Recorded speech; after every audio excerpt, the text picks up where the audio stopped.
I think for me the musical composition comes from how I analyze the sounds of a situation, where I choose to put microphones or sensors in a live situation so that the retrieval of sound becomes composed.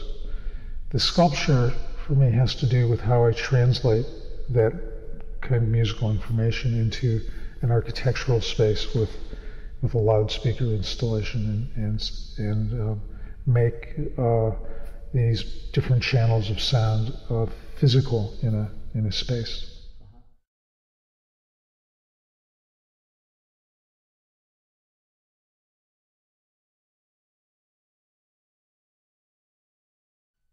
I feel like that's kind of a strange word in a way for me, because when I analyze a situation, I find that physical situations have probabilities of occurrences of sound, that if you listen long enough, you'll find that you can predict cycles of which sounds will occur in a certain situation, and there's a cyclical nature to it. So it isn't real, to me it's not really random. The exact sort of combination of things at a certain moment of time, maybe it's indeterminate or random, but I feel like real situations actually have a kind of fairly determinate kind of time structure if you take enough time to analyze it.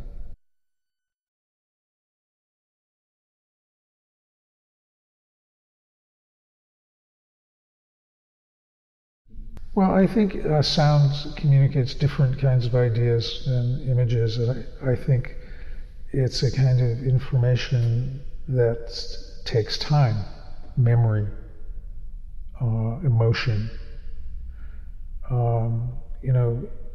One picture maybe is worth 1,000 words, because you can associate a lot of ideas maybe with an image, but I also think sound, if you take the time to hear it, also creates thousands of images and associations.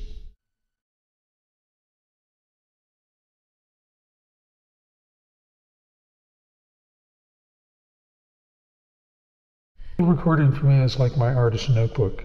It's the kind of basic research medium. It's like, if I was a visual artist, maybe it would be like making drawings or sketches, and sometimes I will take the recordings and in a studio, my studio, will mix the recordings and actually make an acoustic model of what an installation will be. So it's a very important tool for me. I also regard sound recording as an art form.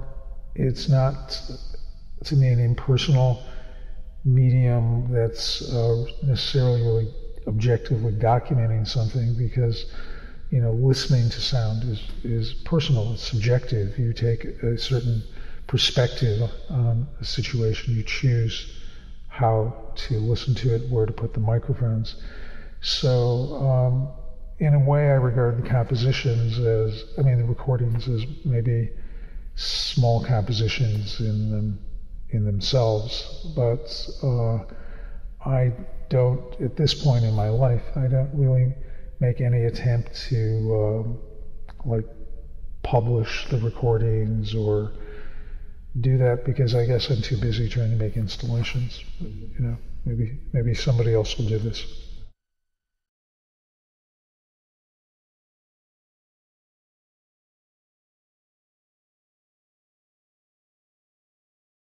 I regard the world, the urban environment, the natural environment, as a sort of huge source of musical phenomena and events.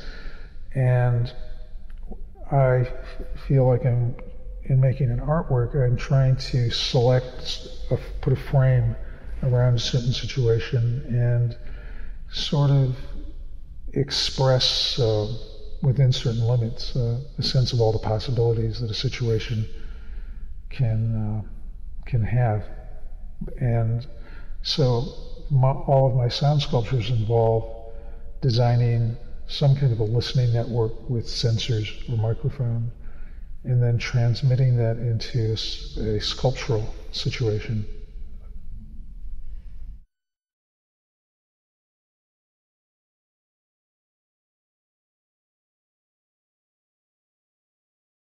Identity, whose identity? Whose identity?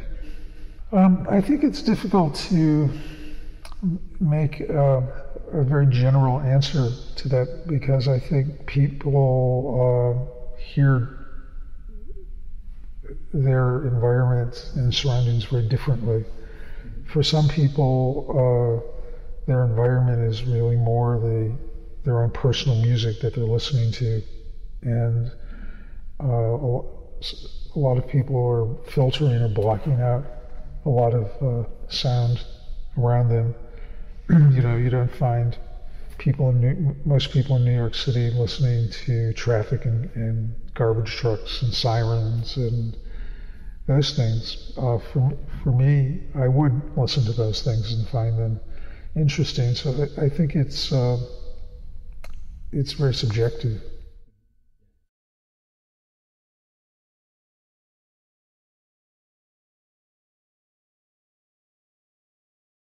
Most interesting sound I listened to in the last years. All of them. All of them.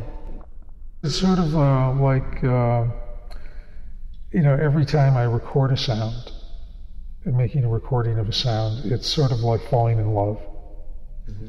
And whoever you fall in love with at a certain moment is the one you love the best. And then maybe you love the sound and you leave it and you go to the next one.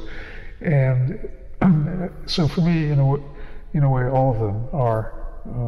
I've listened to so many really interesting sounds in the last, my whole working life. But this year, I had a special kind of microphone called a sound field microphone that makes surround recordings, and I went on a trip.